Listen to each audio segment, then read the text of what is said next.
Hoy vamos a hablar de las relaciones exteriores durante, sabéis que el periodo es el primer franquismo del 39 al 59.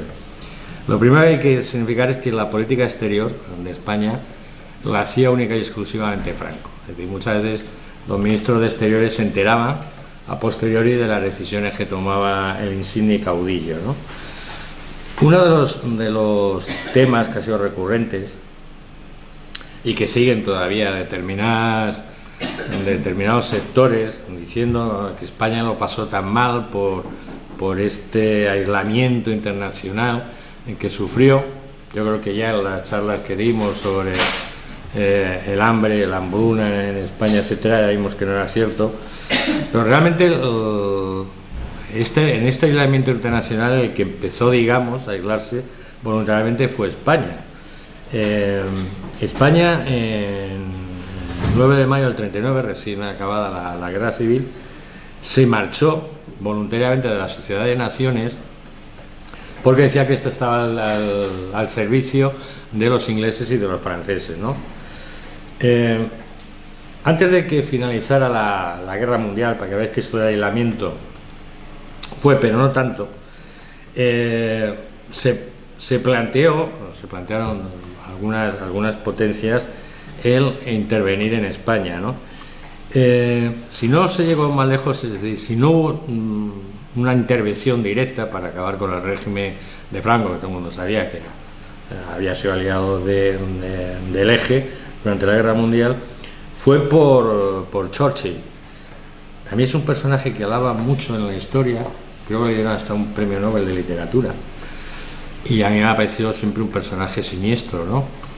Y que hizo bastante poco. Bueno, él fue el creador o el ideólogo de la no intervención durante la Guerra Civil Española, con lo que eso significaba, es decir, no intervenir a ayudar a Franco, ¿no? Incluso Estados Unidos, sobre todo cuando estaba el presidente Roosevelt, sí no le molestaba la idea de intervenir, ¿no? Esto lo hizo, por ejemplo, la conferencia de Potsdam, se celebró del 16 de julio al 2 de agosto del 45. Stalin propuso directamente invadir España, ¿no? Y Churchill se negó en rotundo. Roosevelt, digamos que se mantuvo en una posición, bueno, vamos a pensarlo, pero Churchill se negó en rotundo, además diciendo que, defendiendo los intereses, sobre todo intereses económicos británicos que había en España, ¿no? Y una de las frases que dijo para convencer de que no se iba a intervenir, de que no se debería intervenir, fue diciendo: si tenemos que convivir con Franco, convivamos con él. Los asuntos internos de España no nos conciernen. Hay que decir que Churchill, antes que antifascista, era anticomunista. Churchill era enfermizo, ¿no? El anticomunismo que tenía, ¿no? Rechazo de esta internacional también fue que en la conferencia de San Francisco del 19 de mayo del 45, sabéis que ahí es donde se creó lo que hoy conocemos como la ONU, las Naciones Unidas, a instancias de México, España fue excluida, es decir, México propuso que España no se dejara ingresar en la ONU y eso se aceptó, ¿no? Se ratificó esta negativa que España entrara en la ONU en esta misma conferencia de Potsdam en la que os he hablado, ¿no?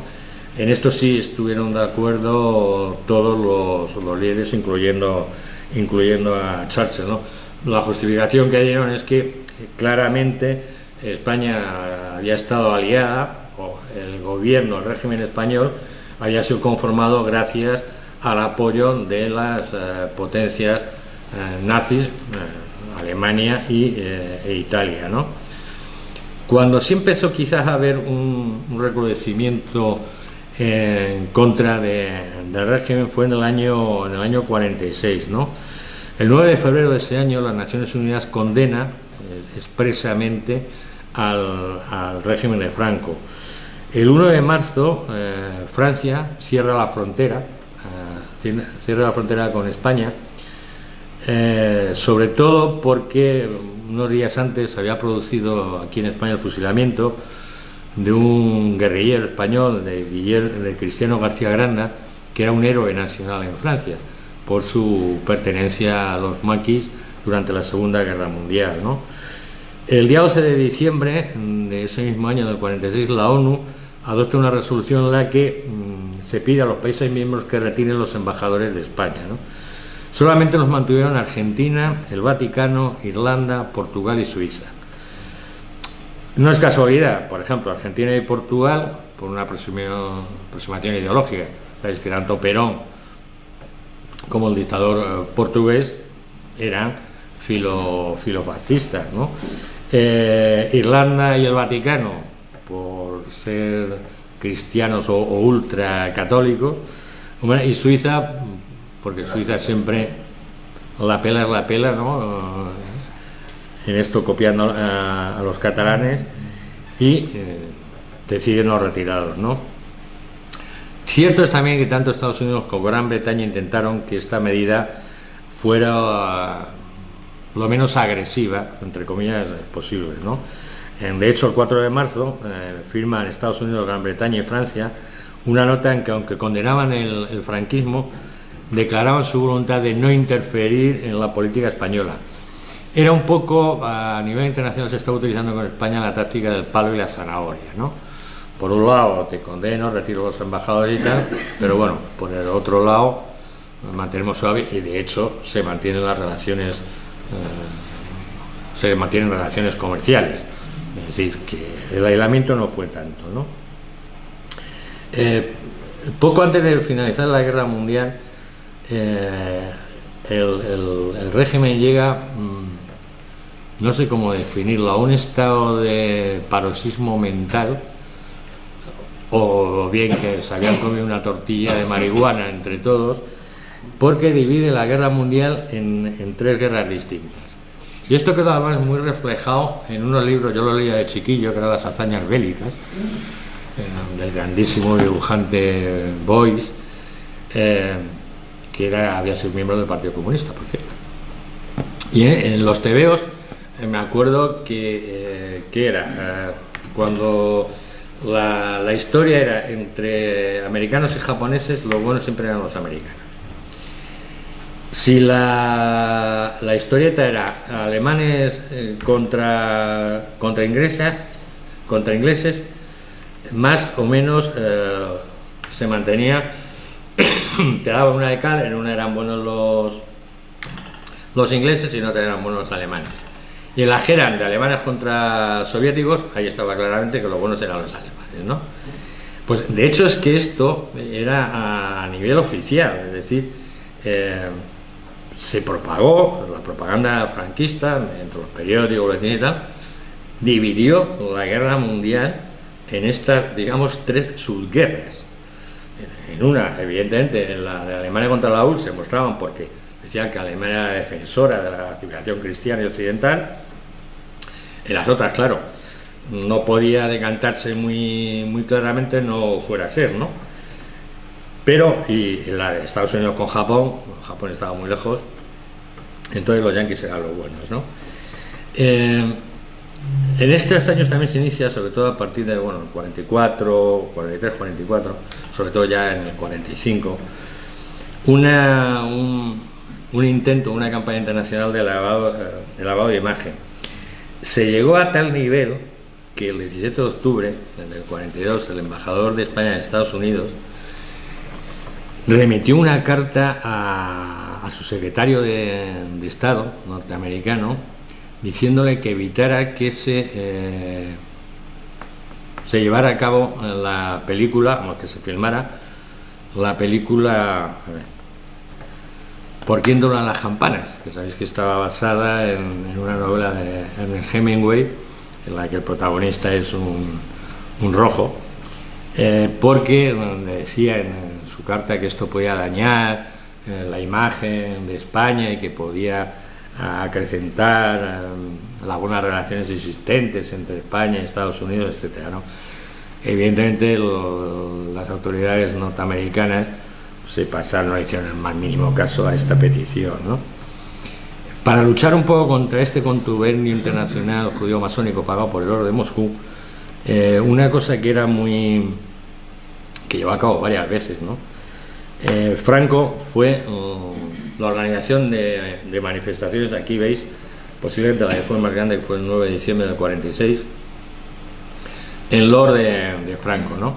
Y en contra de este ataque internacional que se estaba llevando. Esto se hizo el 9 de diciembre del 46 en la Plaza de Oriente de Madrid, que era donde generalmente se hacían todas estas muestras de adhesión inquebrantable al caudillo, ¿no? Evidentemente trajeron, se calcula que aproximadamente estaban 300.000 personas. A tal efecto se crearon trenes especiales desde todos los puntos de España, donde el que quería ir lo metía en el vagón, totalmente gratuito, y además le daban los famosos bocadillos, ¿no? Claro, total te da la posibilidad de viajar gratis, y encima a lo mejor ese día comes, porque todavía estábamos en unos años y muy duros en cuanto al hambre, y de ahí estas manifestaciones multitudinarias, ¿no? No quiere decir que hubiera tantos españoles franquistas de esta calaña, ¿no? Los lemas eran la ONU contra el 18 de julio, España contra la conjura internacional, y los gritos generalmente eran Franco con pan o sin pan, siempre a tus órdenes. Aquí no somos ni rojos ni blancos, todos españoles. Eso habría que decirlo a los que estaban en las cárceles o las cunetas, ¿no? O si ellos tienen ONU, nosotros tenemos dos. Una clara alusión a que nosotros los tenemos más grandes que el caballo de Esparteros y somos los más machos del mundo, ¿no? Como decía un chiste, decía un mexicano, dice, aquí somos todos machos, y le contestó un sevillano, y dice, pues en Sevilla mitad y mitad no lo pasamos conformemente. Poco antes, en mayo de ese mismo año, Franco, la verdad es que Franco daba discursos que hay algunos que se pueden leer en las hemerotecas. Hay la hemeroteca digital de la Biblioteca Nacional, es espléndida, ¿no? Donde puedes ver periódicos incluso del siglo XIX, pero sobre todo de estos años de los 30, los 40, los 50, son una delicia leerlos, ¿no? Pues de un discurso ante las Cortes en las que dijo: intentar presentarnos al mundo como nazifascistas y antidemócratas, si un día pudo no importarnos la confusión por el prestigio de que gozaban las naciones de esta clase de régimen ante el mundo, hoy, cuando se han arrojado sobre los vencidos tantos baldones de ignominia y de crueldad, es de justicia destacar las muy distintas características de nuestro Estado. No sé si sois conscientes de lo que dice en la frase, ¿no? Primero, cuando iban ganando, no les importaba que les confundieran con los nazifascistas. Ahora, ya habían perdido. Entonces ya, claro, no me conviene. Es decir, la vuelta en una misma frase, hay que ser muy cínico. Yo no sé si él no se da cuenta que esto, claro, cualquier persona con mediana del frente diría, coño, me está diciendo que cuando iban ganando, si eras un nazi y un fascista, y ahora que han perdido, ya no. Para que veáis el cinismo y el oportunismo de la verdad del que siempre hizo gala Franco, ¿no? Una suerte que tuvo el régimen, y por ende Franco, fue el inicio de la Guerra Fría. El inicio de la Guerra Fría a Franco le vino como anillo al dedo, ¿no? Carrero Blanco ya vaticinó un poco esto. En abril del 45 dijo que tanto Inglaterra como Estados Unidos iban a necesitar España para luchar contra el imperialismo ruso. Es decir, Carrero Blanco era algo más inteligente que Franco y tenía bastante más visión que Franco. Otra cosa es que fuera más franquista que Franco, ¿no? Y lleva razón. Mira, la Guerra Fría se puede decir que a España, o al régimen, mejor dicho, le trajo tres beneficios muy importantes. El primero, España dejó de tener interés a nivel internacional. Ya los intereses iban por otros derroteros y iban más pues esto a la Guerra Fría contra el bloque del Este, ¿no? En segundo lugar, se pasó del antifascismo que había durante la guerra, durante los años 30, años 40, hasta finalizar la Guerra Mundial, al anticomunismo.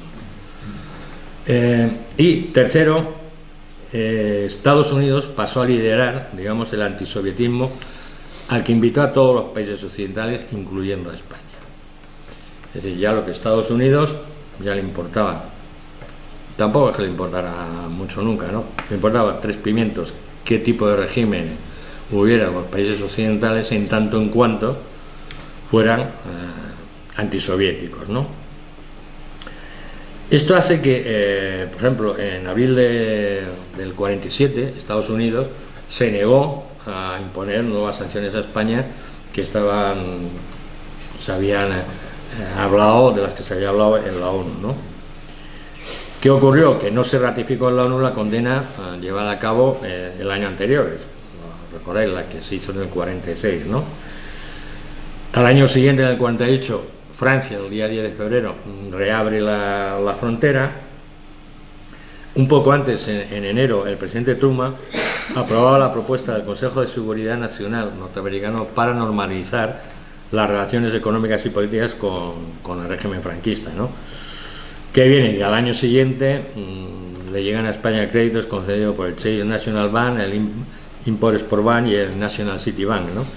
Todos ellos con el beneplácito del gobierno norteamericano, porque no se podía, anteriormente, teóricamente no se podían conceder créditos, aunque fueras una entidad privada, a España, ¿no? Esto culmina con el 4 de noviembre del 50, que se aprueba por 38 votos a favor, 10 en contra y 12 abstenciones la resolución 386-V, por la que se eliminaban las recomendaciones de 1946 y se aceptaba que España ingresara en las instituciones especializadas de la ONU.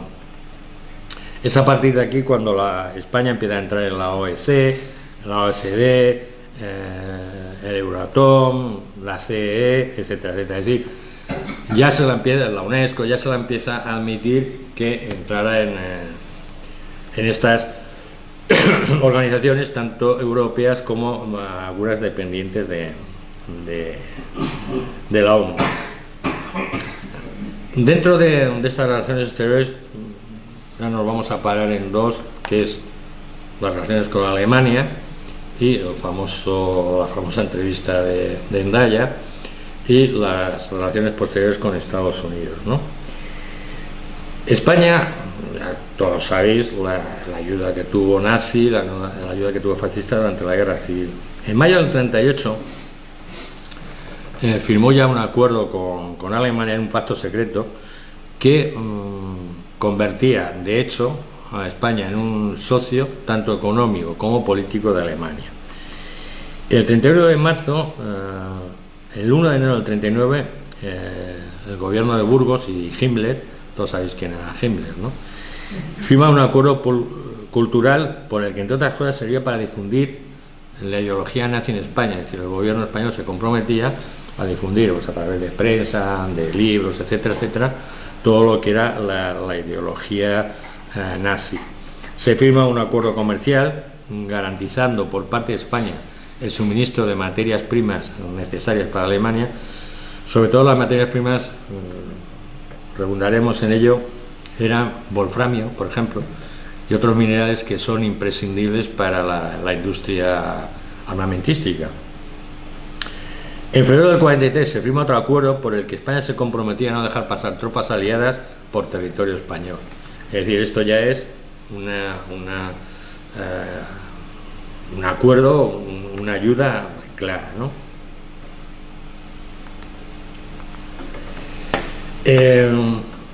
Entre el 19 y el 24 de octubre del 40, aquí tenéis, vaya, dos personajes, a Himmler y a Serrano Suñer. Hitler visita España, le hacen grandes fiestas en el Hotel Ritz, una corrida de toros. Además, el cartel de esa corrida de toros, que lo veremos en otra de las charlas, aparecen los nombres de los diestros, en la parte de arriba la cruz gamada, ¿no? Bueno, pues en esta visita hay un encuentro especial y se llega a un acuerdo especial entre la policía española y la Gestapo. Entre las cosas que llega a este acuerdo entre la policía y la Gestapo está que vinieran miembros de la Gestapo a enseñar los métodos de tortura a los policías españoles. Métodos que aprendieron muy bien y que los estuvieron usando hasta bien entrados los 70, es decir, bueno, incluso después de la muerte de Franco, como todos sabéis, siguieron, ¿no? Como hemos dicho antes, la ayuda de España a Alemania en minerales, el wolframio, el molibdeno, el espatofru, etcétera, etcétera, ¿no? Este comercio, para que no cantara mucho, se establecía a través de unas empresas alemanas. Concretamente empezaron con la Ronsag y la ISMA, que era la compañía hispano-marroquí de transportes. Esta empresa estaba ubicada en Tánger. Posteriormente se hizo un consorcio empresarial, Sofindus, que a lo que se dedicó fue a crear sobre todo empresas de minería, ¿no? Aralar, Montes de Galicia, Sierra de Gredos, Montañas del Sur y un largo etcétera, ¿no? Como os he dicho antes, porque lo que principalmente las materias primas que principalmente interesaban a Alemania y a España eran minerales, ¿no? También empiezan a introducirse y de una manera bastante importante en industrias como la química, la electrónica, la banca, aseguradoras. Se crean empresas que seguramente luego todos habéis conocido, la IG Farben, Siemens, AEG, todos estos eran empresas alemanas. Las fuerzas aliadas estimaron, una vez terminada la Segunda Guerra Mundial, que los bienes privados alemanes en España ascendían a 700 millones de dólares de los de entonces. Es decir, había una inversión muy fuerte, ¿no? Otras concesiones que hizo España y Alemania, aquí los servicios secretos alemanes campaban a sus anchas, ¿no?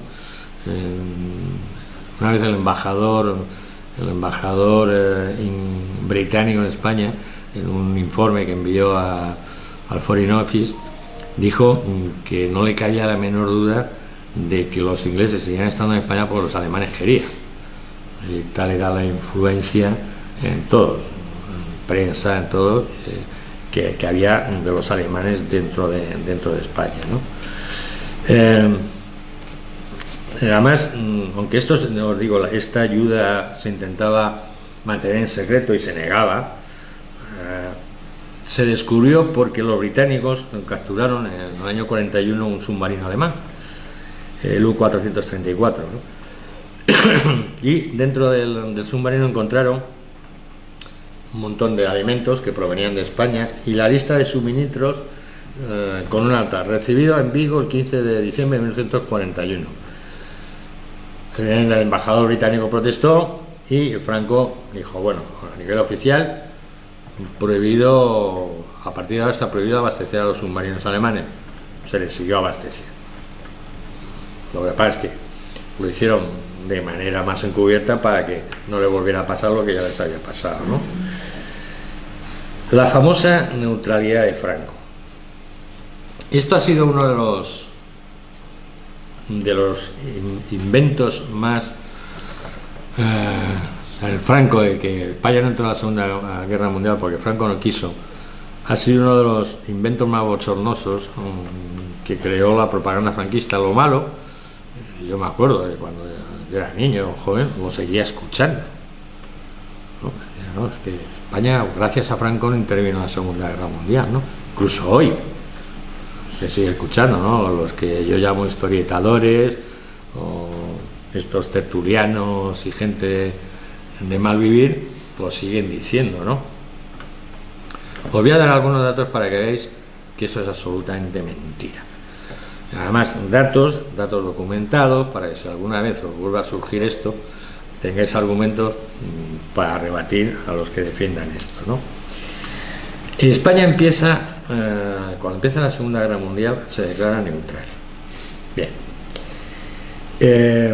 En el momento en que Italia entra en guerra, que lo hace el día 10 de junio de 1940, España pasa de neutral a no beligerante. Y no es lo mismo, ¿eh? De hecho, Italia, antes de entrar en la guerra, había hecho el mismo paso. Había pasado de neutral, cuando empezó la Segunda Guerra Mundial en el 39, había pasado de neutral a no beligerante y, como repito, el día 10 de junio de 1940 entra en guerra, ¿no? Esto, evidentemente, Javier Tussell, el historiador Javier Tussell, lo veía como que España estaba siguiendo los mismos pasos que Italia y que se estaba preparando ya también, digamos, a nivel diplomático, para entrar en la guerra de una manera efectiva, ¿no? Hay un general franquista que escribió unas memorias que os recomiendo, el general La Torre Roca. Es un hombre que en un momento determinado, siendo general, él era del cuerpo jurídico. Viendo las barbaridades que se estaban haciendo en Andalucía, se marchó, ¿no? Pidió otro destino, se fue de allí. Y en estas memorias explica cómo explicó Franco, en una visita que hizo a Sevilla, lo de la no beligerancia. La visita la hizo el 7 de mayo del 43, ¿no? A los soldados. Les dijo: la no beligerancia no quiere decir intervención, pero no quiere decir tampoco indiferencia, ya que esto sería un síntoma de agonía. No es indiferencia, es decir, estaba claro que sí, no soy beligerante, pero ya sabéis con quién está. Este mismo historiador, Javier Tussell, afirma haber visto él personalmente un mapa hecho por el propio Franco en el que dibuja cómo sería el despliegue de las tropas españolas en el Marruecos francés, porque se supone que la intervención, la entrada directa ya de España en la guerra iba a ser a través del Magreb ocupado por lo que era el Magreb francés, ¿no? Cierto es que mientras que los falangistas, Serrano Suñer a la cabeza, querían entrar en guerra a toda costa, entre los militares, quitando algunos como por ejemplo Muñoz Grande, eran bastante más reacios, no porque fueran menos fascistas, sino porque eran conscientes de la situación que estaba el ejército español,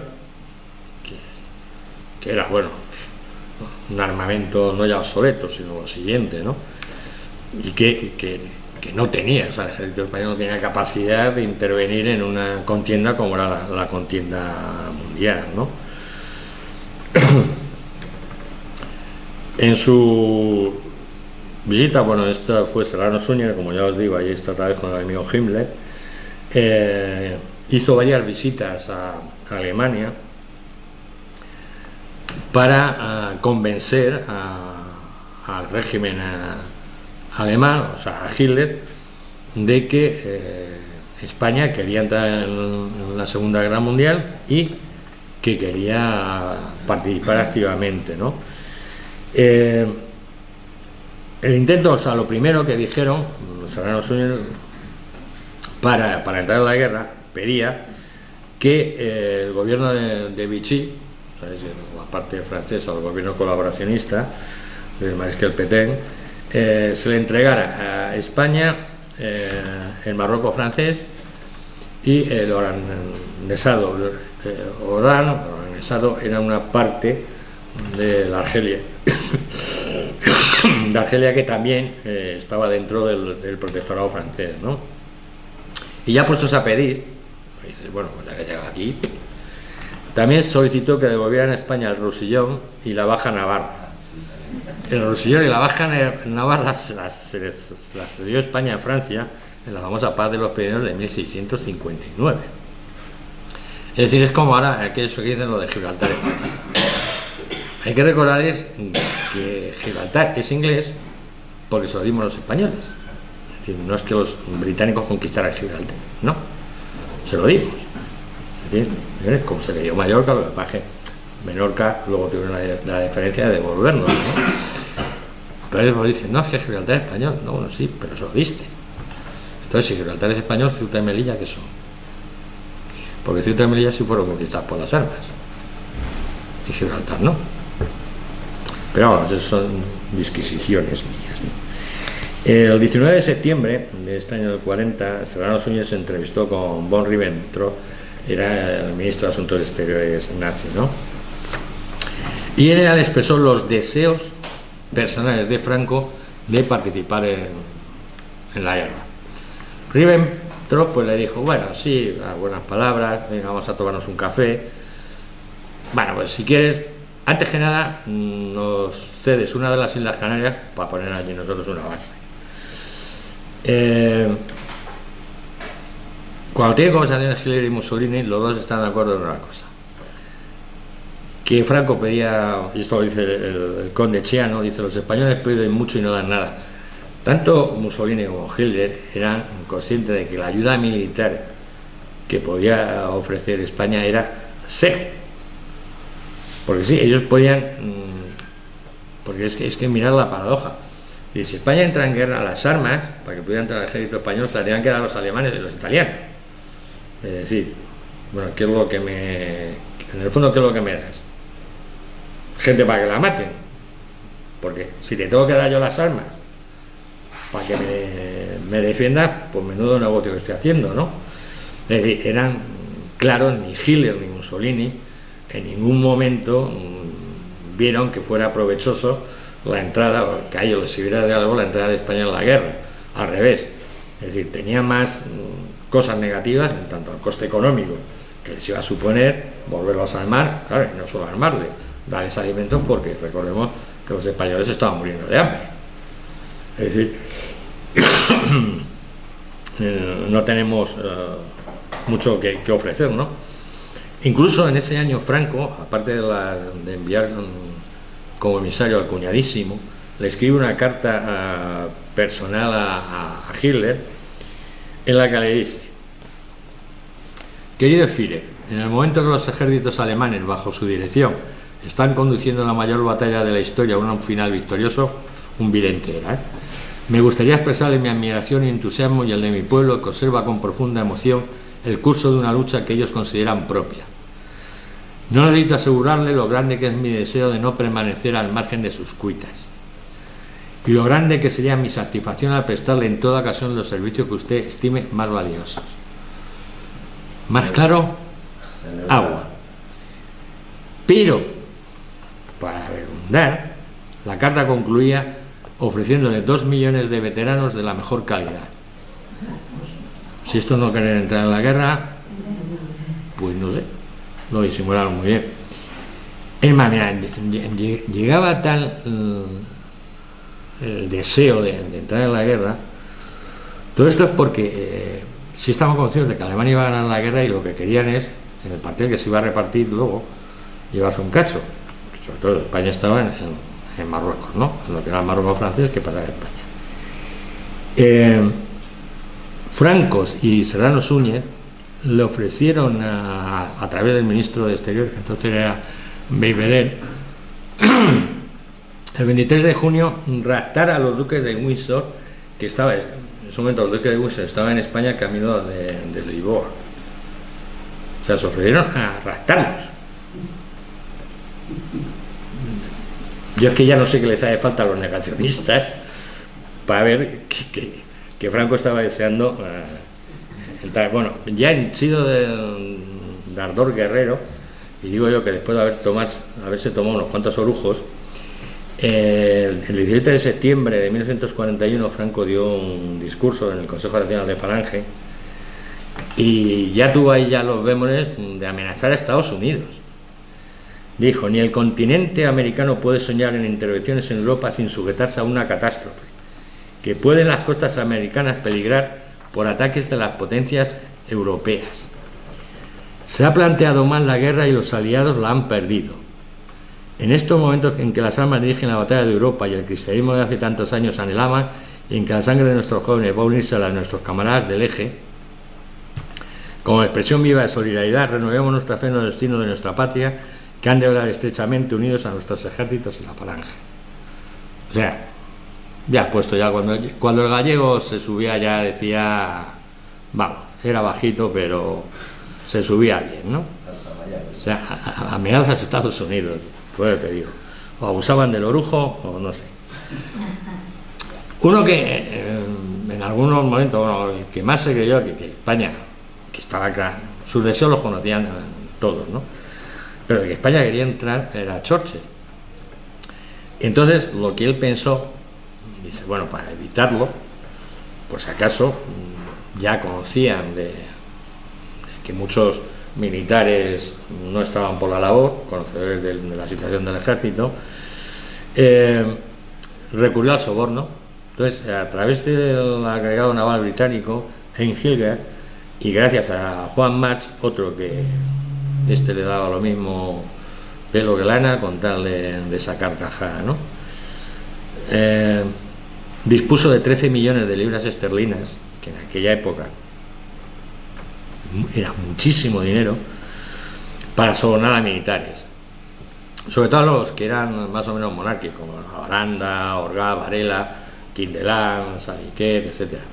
Y de hecho se sabe, y está comentado, que hubo generales españoles que recibieron sobrecitos, ¿no? Incluso Yagüe. A todo esto no tenemos que olvidar de que España sí tuvo una intervención directa, es decir, presencial, en la Segunda Guerra Mundial, a través de la División Azul, que se incorpora a una división de la Wehrmacht, ¿no? Por la División Azul pasaron 47.000 combatientes, no todos voluntarios, como quiso hacer el régimen. De hecho, a finales del 42 se recurrió ya al envío forzoso de soldados que estaban haciendo la mili, digamos, normal, ¿no? Entre otras cosas porque los pocos fue menguando. Si veis, tengan acceso a la lista de voluntarios que se iban presentando, iba menguando, pero de una manera abismal, ¿no? Y sobre todo ya los pocos que se presentaban voluntarios decían, sí, pero al frente ruso no voy. Entonces ya lo que se enviaron al frente, a la División Azul, al frente ruso, eran jóvenes que estaban cumpliendo el servicio militar, ¿no?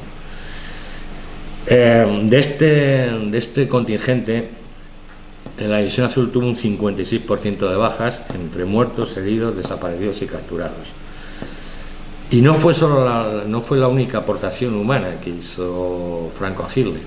Se enviaron unos 10.500 trabajadores en agosto del 41 para trabajar en las industrias alemanas, sobre todo en la industria bélica. Es decir, que aparte de los combatientes también se les manda trabajadores. Y este envío de trabajadores sirvió para condonar parte de la deuda que tenía Franco con Hitler por la ayuda prestada durante la guerra civil, ¿no? Y vamos a la entrevista, a la famosa entrevista de Endaya. Y aquí hay una cosa que es muy graciosa. Bueno, aquí veis a Franco en esta entrevista que tuvo con Mussolini y la que tuvo con Petain, ¿no? Franco con Hitler, el famoso tren en Endaya. Y quiero que veáis bien estas fotos. La foto superior es la real. La foto inferior estaba trucada. Si veis en la primera, Franco aparece con los ojos cerrados, la boca abierta, es decir, que parece que le está dando un ataque de epilepsia. Y en la de abajo ya la veis muy despejado, aire marcial y tal. Insisto, la de arriba es la real y la de abajo fue la que se publicó en los periódicos, en la prensa, para dar testimonio de la entrevista. Hay otras más trucadas, no la he querido traer porque se alargaría mucho, ¿no? Entre ellas una que también está en el andén, cuando va llegando el tren, que supone que había muchos soldados informados y tal, y en la real los únicos que están es Franco, el traductor, y él. Y otras más. Todas, claro, también hay otra en la que se le ve que le han aumentado de tamaño, creció de una manera, le debieron meter la inyección del crecimiento. Vamos, Hitler no es que fuera un gigante, pero es que Franco era un chaparrito. Y entonces le hicieron una foto en la que parecía más alto, ¿no? Para que estuviera más o menos a la altura de Hitler, ¿no? Que no se viera que era tan disminuido. En esta entrevista en Hendaya, Franco le reitera que bueno, él quiere entrar en la guerra, entonces le pide lo de siempre, los territorios del Marruecos francés, etcétera, etcétera, etcétera. Si esta famosa de que dicen que Hitler dijo que prefería tener un dolor de muelas a volver a entrevistarse con Franco, que Franco visto no dejó de parar porque todo su interés era en convencer a Hitler de que le dejara entrar en la guerra. Para dar por finalizada la charla, porque Hitler ya estaba hasta el gorro, le dijo: mi querido general, no puedo entregarle algo que todavía no me pertenece. Y sin dejarle que le contestara, se levantó y se dispuso a irse. Y entonces Franco, como despedida, le contestó: a pesar de lo que he dicho, si llegase un día en que Alemania de verdad me necesitara, me tendría incondicionalmente a su lado y sin ninguna exigencia. Afortunadamente para los españolitos, el traductor o no entendió bien lo que estaba diciendo Franco, de este tío está borracho, no puede estar diciendo lo que está diciendo. Total, que no le tradujo estas palabras al Führer. O bien porque por voluntad propia, o a lo mejor porque no le entendió el giro, ¿no? Porque tras esta entrevista, y por si no había quedado claro ya en la despedida, se firma un documento secreto entre Serrano Suñer y von Ribbentrop, en que España se comprometía a unirse al eje cuando se dieran las condiciones necesarias. Os digo lo que dice el documento, es decir, esto no son inventos de nadie que ha dicho no, que Franco, no, esto está documentado y se puede ver. En cumplimiento de sus obligaciones como aliado, España intervendrá en la presente guerra contra Inglaterra al lado de las potencias del eje, una vez que haya recibido la ayuda necesaria para su preparación militar, en el momento que se fije, facilitándole alimentos y materias primas, así como haciéndose cargo de las necesidades del pueblo español y de las necesidades de guerra. En el documento ya no aparece ningún tipo de reivindicación territorial. Sí, ya se deja de pedir el territorio del Marruecos francés, nada, ya es cuando tú digas, ahí estoy. La copia española de este documento desapareció. Si lo conocemos es gracias a que cuando Estados Unidos gana ya la guerra, en los archivos del Tercer Reich sí encuentran este documento, ¿no? Es decir, con esta, ya, insisto mucho, esto es importante, es posterior, pocos días posterior a la entrevista de Hendaya.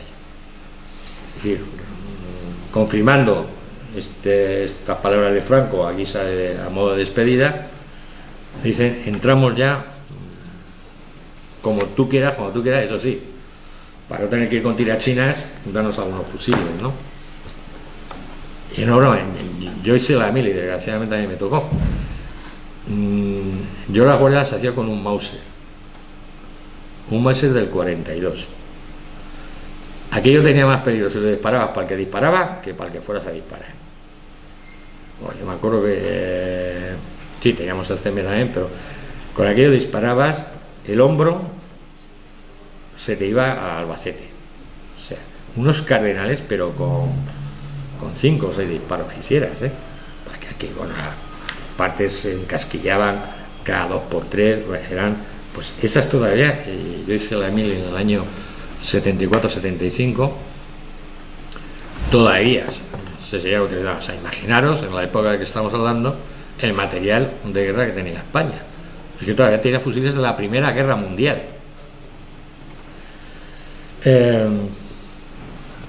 Como he dicho, creo que ya ha quedado claro que España, si no entró en guerra, fue porque a Hitler no le dio la gana. Y vamos a... Bueno, cuando acaba la guerra mundial, en vista de que los países, las potencias occidentales no hacían mucho caso, lo que hizo España, bueno, la política exterior franquista, fue volcarse en Latinoamérica, ¿no? Ahí es donde ya empieza la palabra hispanidad, hasta en la sopa, ¿no? Habría que preguntarle lo del famoso 12 de octubre, lo bien que le sientan los latinoamericanos, ¿no? En Hispanoamérica había, la verdad, sentimientos opuestos respecto a Franco, ¿no? Mientras México seguía oponiéndose radicalmente, nunca estaremos bastante agradecidos a México por la ayuda que prestó a todos los exiliados, incluso a la República durante la guerra le mandó los pocos fusiles y las pocas balas que podía mandarle, ¿no? Y en contrapartida el apoyo incondicional de Argentina, ¿no? Refrendo de este apoyo incondicional fue la famosa visita de Eva Perón a España, ¿no? Recibida en Lord de Multitudes. Otro personaje que ha sido para mí demasiado encumbrado, ¿no? También tenía bastantes sombras, ¿no? Aparte de Juan Domingo Perón, el otro incondicional que tenía en Latinoamérica o en Hispanoamérica era Leónidas Trujillo. ¿Sabes quién era? El dictador, un asesino, vamos, un psicópata de la República Dominicana, ¿no? A pesar de eso, la votación que se llevó a cabo en la ONU en el año 50, con el fin de levantar la condena a España, de los países latinoamericanos solamente votaron en contra México y Guatemala. Cuba se abstuvo y el resto de los países ya votaron a favor, ¿no? Y entramos con Estados Unidos y con esto vamos a acabar. Aunque Estados Unidos no comulgaba, como os he contado antes, cuando comienza la Guerra Fría con Truman, que era del partido demócrata en la presidencia, ya se empieza a suavizar porque ya el objetivo era el anticomunismo, ¿no? De hecho, en el año 48 el Departamento de Estado ya transmitió la orden de que se abandonara totalmente la idea de acabar con el franquismo y que se comenzase a normalizar las relaciones, ¿no? De hecho, en el año 51 se le da un crédito a España para que comprara productos agrícolas y materias primas y bienes de consumo de 62,5 millones de dólares. Y llevamos, en estos años hubo dos pactos muy importantes: el pacto de Estados Unidos-España, del que vamos a hablar ahora, y el concordato con el Vaticano. Lo que pasa es que se lo vamos a dejar para, me parece que es dentro de 2 sesiones, que voy a hablar de la iglesia de Franco. No, la siguiente es la iglesia de Franco. Las conversaciones para la firma de ese tratado se inician en julio del 51. Y otra vez aquí la suerte le favoreció a Franco, ¿no? Entonces estaba el presidente Truman, como yo digo, era del Partido Demócrata, y no estaba muy por la labor del pacto, ¿no? Pero ¿qué ocurre? Que perdió las elecciones. Y, como sabéis, las ganó el general Eisenhower, que era del Partido Republicano, ¿no? Otro personaje también pachado de comer aparte, ¿no? El acuerdo se firma en el año 53, concretamente el 26 de septiembre, que en realidad fueron 3 acuerdos, ¿no? A cambio de la instalación de bases en territorio español, Estados Unidos facilitaría a España ayuda militar, económica, técnica, etc. La ayuda norteamericana no es que fuera precisamente para lanzar cohetes, ¿no? Militarmente se le dio a España material bélico obsoleto. En cuanto a la ayuda económica, precisamente lo que aportó fueron bienes de consumo, de los que ellos tenían excedentes. Por ejemplo, el 50% total de la ayuda fue en algodón y aceite de soja. El total de la ayuda económica norteamericana en un periodo de 4 años ascendió más o menos a 465 millones de dólares. No es que no lo diga, porque ya veréis que había que empezar a prestar cosas, ¿no? En contrapartida, España le concedió a Estados Unidos, bueno, para que veáis un poco más de que lo que nos dieron los americanos fue casi nada. En ayuda militar fue la 4ª parte de la recibida por Italia y Turquía. Económicamente, la 5ª parte de la que recibió Francia, incluso inferior a la recibida por Grecia o Yugoslavia. Es decir, nos dieron poco y menos, pero es que de todo el dinero que se dio, el 45% eran préstamos, es decir, lo que hay que devolver, un 35% donaciones y un 15% correspondía al coste de la construcción de las bases. Es decir, te doy, pues tú me estás construyendo la base, es decir, te estoy pagando los materiales, pues la estás construyendo tú, ¿no? A Estados Unidos se le concedió la instalación de 8 bases aéreas: Torrejón de Ardoz, Morón de la Frontera, el Copero está en Dos Hermanas, en Sevilla, Zaragoza, la base de Muntadas en Barcelona, Los Llanos de Albacete, Los Palacios también en Sevilla, Alcalá de los Gazules y San Pablo también en Sevilla, un muelle de descarga en Matagorda, en Almería, y la base naval de Rota. Importante es, las bases podían ser activadas sin el previo conocimiento del gobierno español. Es decir, Estados Unidos tenía la potestad de utilizar las bases para mandar aviones o barcos o lo que fuera a algún conflicto sin tener que avisarle al gobierno español, ¿no? Pero es que además Estados Unidos no se obligaba en este acuerdo a ayudar a España en el caso de que España sufriera una agresión del exterior. Es decir, yo tengo aquí las bases que mira, como nos imaginamos, no sé, Marruecos, que ni se va a grabar en España. Estados Unidos no está obligado a ayudarnos militarmente, no tiene nada que la base, es decir, topa ellos pero es que se le hacen más concesiones. El ejército podía moverse libremente por todo el territorio español. Los aviones de combate podían volar por todo el espacio aéreo español sin ningún tipo de cortapisa. En las aguas jurisdiccionales igual. Para su acceso a los servicios públicos tenían exactamente las mismas facilidades que los españoles. Y contaban con cierta impunidad. Por ejemplo, si un norteamericano de la base cometía un delito, no era juzgado por tribunales españoles, sino que era juzgado por tribunales norteamericanos. Sí. Un soldado yanqui mata a una persona y no lo juzga un tribunal español, lo juzga un tribunal norteamericano. Otra prebenda más que tenían, no tenían que pagar derechos aduaneros. Ellos podían traer lo que quisieran. Yo he fumado Winston de la base de Torrejón de Ardoz, entre otras cosas porque era mucho más barato, porque entre otras cosas no tenía impuestos. Además, a todo este, digamos, pacto central se añadieron 22 acuerdos de procedimientos, todos ellos secretos, y 5 acuerdos técnicos que también eran secretos. Al respecto, os voy a decir lo que diversos historiadores, especialistas en el tema, han dicho. Carlos Pereira dice: era el más alto grado de sumisión, cesión de soberanía y dependencia que jamás se había producido en España, y todo ello para lograr los ansiados fines particulares de Franco. Delgado Gómez considera que el grado de dependencia que asumió España fue superior al del resto de los países de Europa Occidental y mucho menos rentable. Por su parte, Julián Casanova mantiene que los pactos fueron un cheque en blanco otorgado a los norteamericanos.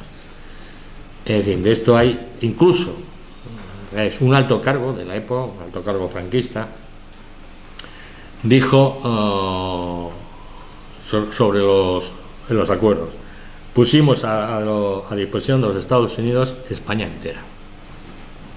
Y fue verdad, es darles todo lo que ellos pidieron a cambio de prácticamente nada, ¿no? Las relaciones con Estados Unidos en este periodo, desgraciadamente, como han sido casi igual, siempre fueron como quiso Estados Unidos, como quisieron ellos. Ellos marcaban el ritmo, marcaban la batuta, daban lo que querían, pedían o exigían lo que les daba la gana, ¿no? Y todo esto, como digo, por esta obsesión que empezó entonces en Estados Unidos en contra del comunismo, en contra de esta lucha, de esta obsesión enfermiza, no le importó en absoluto mantener un régimen fascista como era el régimen de Franco, ¿no? Y no fue la única de Estados Unidos. Os voy a decir, aunque se sale un poco del tema de la charla, de los lugares en los que Estados Unidos ha intervenido, directa o indirectamente, para, digamos, evitar el avance del socialismo, ¿no? Costa Rica en 1948, Paraguay y Guatemala, ambas en 1954, todo esto a base de golpes de Estado. República del Congo en 1960, Ecuador en 1961, Perú en 1962, Brasil en 1964, Bolivia en 1971, Chile y Uruguay en 1973, ya sabéis quién subió al poder, Argentina en 1976, la isla de Granada en 1983, donde ahí sí hubo invasión, incluso militar, ¿no? Esto sin contar el desembarco en Bahía de los Cochinos en 1961 para intentar derribar a Fidel Castro, o su intervención directa en la guerra de Corea y de Vietnam, ¿no?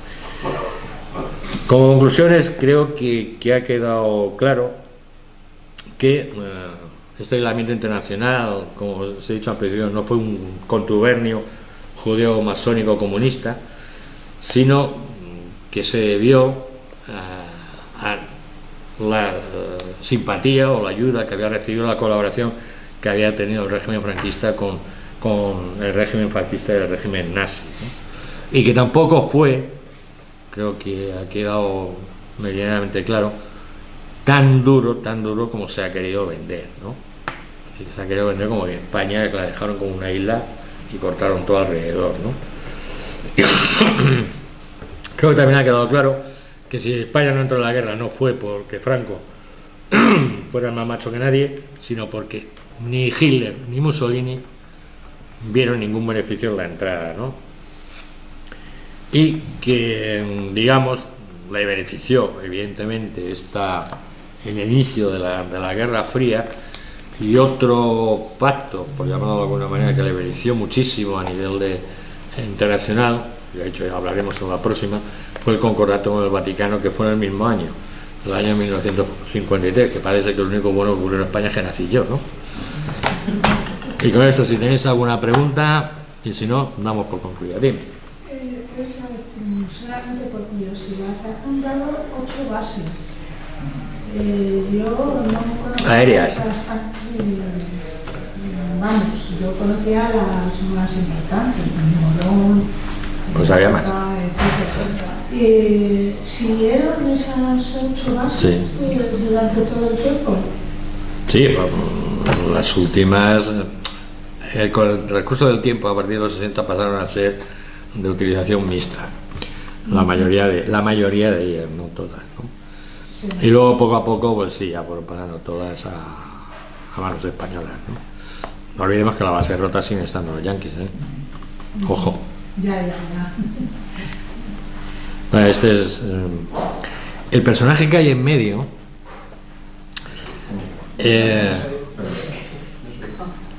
Ay, no sé. Apagado las luces. Los papeles. Sí, era... Pues vaya a quedar sin verlo.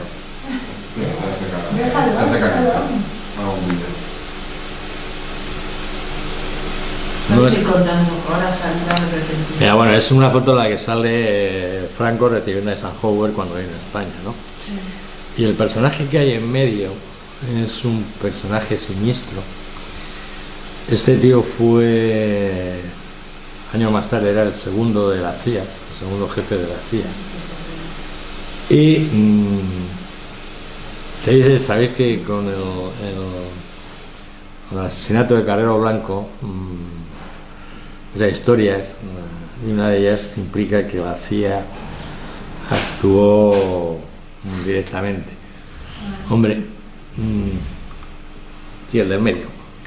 No es que yo, como afirma taxativamente Pilar Urbano, la periodista, no, que gente de menos, además dice que 2 agentes de la CIA entraron en el túnel y cambiaron los explosivos que habían puesto de etarras, que eran de época, y metieron C2, no creo, pero que sí lo sabían, y que dieron, digamos, el beneplácito, es decir, tirar, es el personaje que está en medio. Este fue el que, digamos, por parte norteamericana, Sayan dijo que tienen para adelante por una razón, porque Carrero Blanco era muy antiamericano, y los americanos habían decidido ya que, bueno, que de entrada intentaron convencer, mandaron embajadores a Franco, a hablar con Franco, emisarios, Kissinger entre ellos, ¿no?, para convencerle de que hiciera la transición ya. Franco decía que, vamos, de aquí no me echan ni con agua caliente, vamos, de hecho no se le echó, no, tuvo que palmar países, ¿no? Y era un obstáculo para lo que ya querían los Estados Unidos en lo que se convirtiera España, ¿no? Porque si Carrero seguía vivo, si Carrero iba a pasar a ser el sucesor de Franco, el rey como jefe de Estado, que no lleva pintado una mona, no interesaba ya a los intereses norteamericanos, ¿no? Entonces uno de los obstáculos, digamos, para acabar ya con la dictadura e iniciar una transición más o menos hacia una democracia, Carrero Blanco iba a ser un impedimento y fuerte, ¿no? Entonces, porque Carrero Blanco dentro del ejército era como Dios, pero sin cómo, ¿no? Entonces, hombre, yo no digo que interviniera directamente, ¿no? Ya te digo, no soy tan sagrado urbano, pero algo hubo. Y este era el personaje, ¿eh? ¿Qué se llamaba? Ay, es que no me acuerdo, no, Howard Bueno, ya lo Lane, me parece, no me acuerdo exactamente ahora mismo, ¿no? Claro, y esta es la base naval de Rota, y como veis ahora la nueva banderita, es decir, sigue siendo de uso norteamericano también. Está más lejos. La de España es más pequeña, no está más lejos. Que está más lejos, Mario, tampoco seamos. Leí hace poco a cuenta de la tontada esta de los jugadores de la selección española que se pusieron a cantar sobre todo. Sí, el Rodri de las Cibeles. y el demócrata de toda la vida, Carvajal, ¿no? Sí. Un artículo a cuenta del tema de Gibraltar en la que se decía que había habido un plan de los alemanes de invadir Gibraltar y que el gobierno español los tuvo, o sea, en principio parecía que les iba a dejar, incluso por tierra, que iba a dejar a meter unidades del ejército nazi para que asaltaran Gibraltar desde tierra. Eso se habló. En algunas de las conversaciones, sobre todo cuando estaba Salano Súñez, del ministro de Asuntos Exteriores, se habló de esa posibilidad. No se hizo. Esta posibilidad empezó a contemplarse en el 41 42, incluso eso de que entraran tropas alemanas, pero ahí Franco primero tuvo un aviso por parte de Gran Bretaña: ojo, pues entonces sois objetivo, o sea, así. Y porque también dentro de este patriotismo nacionalismo español, lo que quería Franco era que Gibraltar fueran tropas españolas las entradas, ¿no? Entonces lo que sí le dijo, dice, vale, dame las armas. Le pidió sobre todo cañones para bombardear Gibraltar, se lo tomamos nosotros y a partir de ahí ya vosotros hacéis lo que queráis, ¿no? Pero no fue por eso, ya digo, por un aviso que recibió, ten mucho cuidado. Y entonces Franco, aunque estaba convencido en principio estaba convencido, incluso en esos años estaba convencido de que Alemania iba a ganar la guerra, ¿no? Pero por si acaso, Franco siempre se dejaba un por si acaso, ¿no? Y fue por esto, pero sí, estuvo en conversaciones. Y Franco también, porque también tenía otra cosa, ¿sabéis? Tenía este palmito personal de que una vez que entran aquí tropas alemanas, le iban a hacer lo que apetén. Tú te sientas, pero dirijo yo. Y calladito. Yo quería preguntarle si había oído usted una versión que yo conozco, cuando Franco mandó la División Azul, Churchill le amenazó con tomar las Islas Canarias y declarar el gobierno republicano ahí, y Stalin empezó a hacer una pista de aterrizaje en Marsella o cerca de allí para mandar aviones, repostar y directamente bombardear Madrid o bombardear parte de España. ¿Esto lo había oído alguna vez? Y dudo mucho que Stalin y Churchill se pusieran de acuerdo en algo como eso. Ya, pero la División Azul iba a la Unión Soviética. Por eso, iba a la Unión Soviética. Churchill... Yo no hablo de que los dos estuvieran de acuerdo, sino que por cada lado... No, Churchill, como he dicho antes, jamás se planteó, y de hecho lo cortó. No lo ha oído nunca, ¿no? Porque Stalin sí estaba por intervenir, como os he dicho en la conferencia de Potsdam. Roosevelt no le hacía mala cara a eso, y el que dijo no de ninguna manera fue Churchill. Es decir, Churchill siempre... Yo estoy hablando durante la Guerra Mundial. Sí, es que... Estoy hablando de la División Azul, no después. No, pero es que... Sí, pero es que durante la Segunda Guerra Mundial también, os lo he dicho, me parece que lo he comentado al principio, también Churchill dice, en cuanto a recomendaciones, de que Mira, para Churchill, para Gran Bretaña, meterse en España, o sea, a España le importaba un pepino. Es decir, entre otras cosas, porque tenía muchos intereses económicos en España. Claro, por ejemplo, por mi tierra las minas de Río Tinto eran inglesas. Y hubo una serie hace poco de que al final acaban siendo españolas. Los alemanes era afición, además fue por afición porque nunca dejaron de ser inglesas, ¿no? Entonces tenía muchos intereses económicos. Por ejemplo, con Portugal, que era otra dictadura, Salazar, era uña y carne. De hecho, Portugal tenía muchísima influencia británica y se llevaban fenomenal. Es decir, en la guerra civil, el famoso pacto de no intervención parte de Gran Bretaña. A Churchill, incluso, te digo sinceramente una cosa, si Hitler no se mete con ellos directamente, o si no, porque cuando les avisaron, porque eran aliados, es decir, tanto Francia como Gran Bretaña como Francia tenían con Polonia un pacto, ¿no? Y es lo que ya les hace entrar en la guerra. Si Hitler se hubiera limitado a los países, por ejemplo, a la zona este de Europa, a Churchill no le hubiera importado en absoluto. Pero vamos, no hubiera movido un dedo, nada. Es decir, Churchill era muy, bueno, aparte de más de derechas que el que lo inventó, era muy británico. Entonces a él lo que le pasara al resto del mundo, como le ha pasado a los ingleses en muchísimas épocas de la historia, lo que le pasa al resto del mundo a los británicos les da igual, mientras no les afecte directamente a ellos. ¿Tú entiendes lo del Brexit? Ahora se están dando cuenta de cómo la cagaron. Eso es el espíritu británico. Se creen todavía, además siguen teniendo estas ideas del imperio, que luego lo hacen bien, ¿no? Porque, por ejemplo, España, cuando os he dicho yo, cuando acabó la Guerra Mundial, intentó hacer una especie de Commonwealth. Lo que pasa es que, claro, los países sudamericanos dijeron, estamos tontos, o sea, tú vas a la idea, de entrada tú no eres Gran Bretaña, por lo pronto, ¿no? Pero fíjate que Gran Bretaña logró eso, porque se les afectaba, porque mantiene de alguna manera, Canadá es una monarquía. Que el rey de Canadá es el rey de Inglaterra. Monarquía constitucional, sí. Sí, sí. Igual que aquí. Claro, fíjate, claro, ni ha pisado, no sé si habrá ido a Canadá, el Orejas, pero vamos.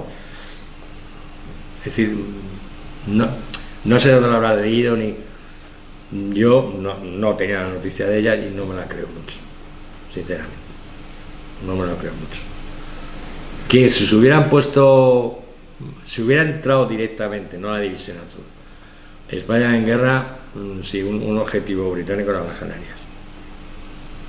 Eso sí, y además sí que hubo incluso un plan, salían aviones de Gibraltar y sí. Si hubiera entrado en guerra, los británicos habrían ido por Canarias.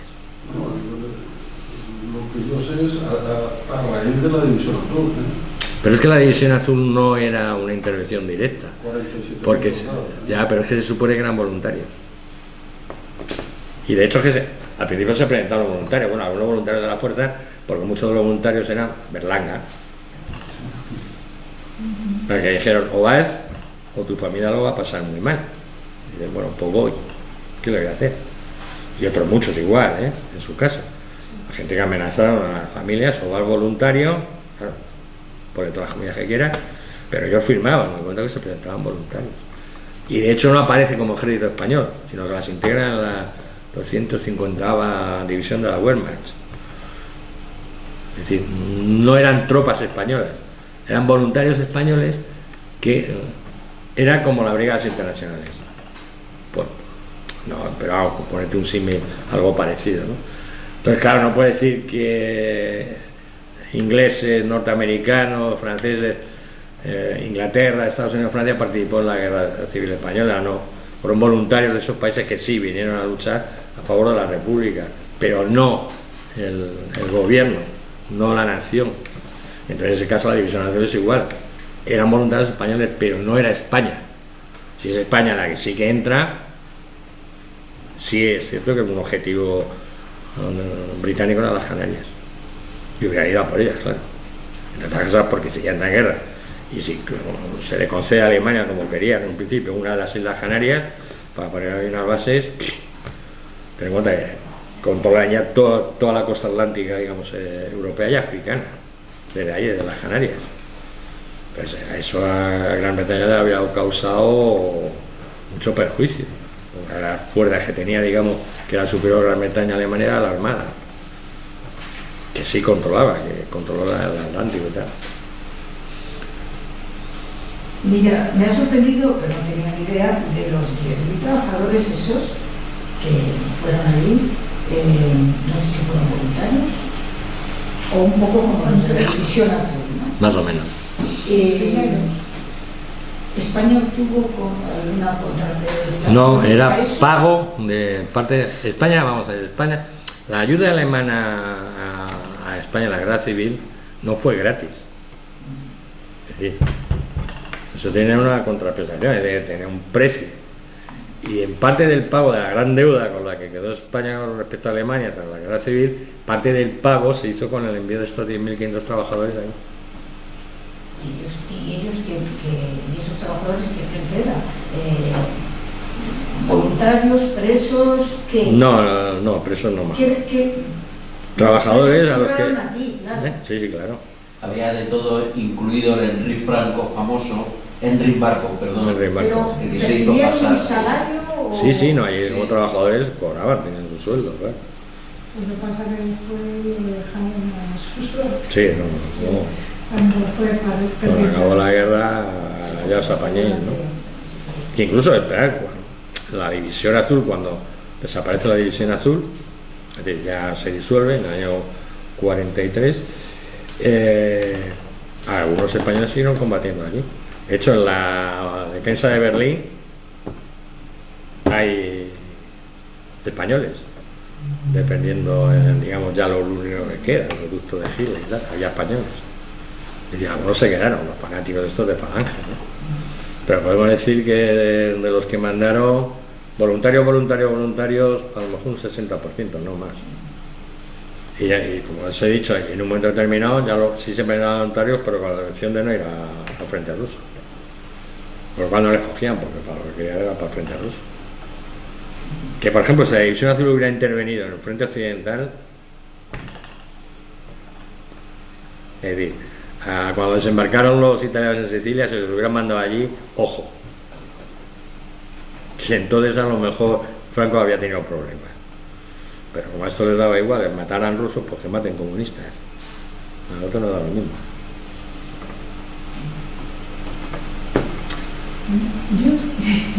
Dos cositas. Ya sé que empieza el partido y que Voy a matar. ¿Cuándo cambia en algún momento de país no beligerante? Sí, antes de que finalice la guerra, ¿no? Claro. Y la otra cosa es que... Cambia cuando los aliados desembarcan en Sicilia. Ajá. Se vuelve Y a pasar a neutral. A neutral. Bien. El neutral no beligerante, neutral. Y la otra cosa era pues que me ha asombrado digamos, la entrada en la ONU de España, que fue en el 55, me parece. Entonces, y eso sí tuvo pues, cierta repercusión y evidentemente pues Estados Unidos estuvo detrás de ello, ¿no?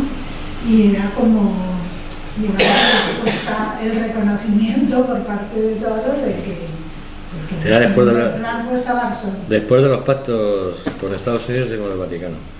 Sí, no, pero yo vale, ya he oído que ya te dejamos entrar, sí. Sí, bueno, he dicho que ya empezó a entrar en organizaciones dependientes de las Naciones Unidas, incluso europeas, ¿no? Sí, cuando aparezca el artículo lo ves, ahí te pongo todas las organizaciones y el año en que ingresó España. Bueno, os he dicho, meteros en la revista porque es mucho más amplio lo que os estoy contando, porque si no aquí las charlas durarían 4 horas. Estuve en la página de la revista y bueno, por ejemplo las grabaciones, porque a la última no pude venir, las grabaciones no las he... Échale la bronca a este señor que tiene delante, que es el director. En la del caos sí está, si quieres. Vamos, yo la cojo ahí. Sí, la Asamblea Digital también. Si te metes en Facebook, Pero sí, no le pagamos.